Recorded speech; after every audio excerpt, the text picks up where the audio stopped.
नमस्कार. आजच्या मराठी विचारमंथनमध्ये आपले सर्वांचे पुन्हा एकदा मनापासून स्वागत. केलाय मी प्रयत्न सगळ्यांची मने जपण्याचा, पण मला ही मन आहे हे कुणाला कळलेच नाही. केलाय मी प्रयत्न सगळ्यांना सुखी ठेवण्याचा,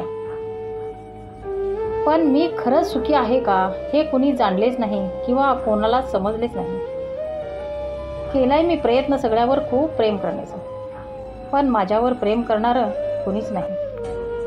केलाय मी प्रयत्न कुणालाही न दुखावण्याचा, पण मी दुःखी आहे हे कुणालाही समजू शकले नाही. केलाय मी प्रयत्न मनापासून नाती टिकवण्याचा, पण कोणालाही ती जपण्याची किंवा टिकवण्याची गरज वाटली नाही.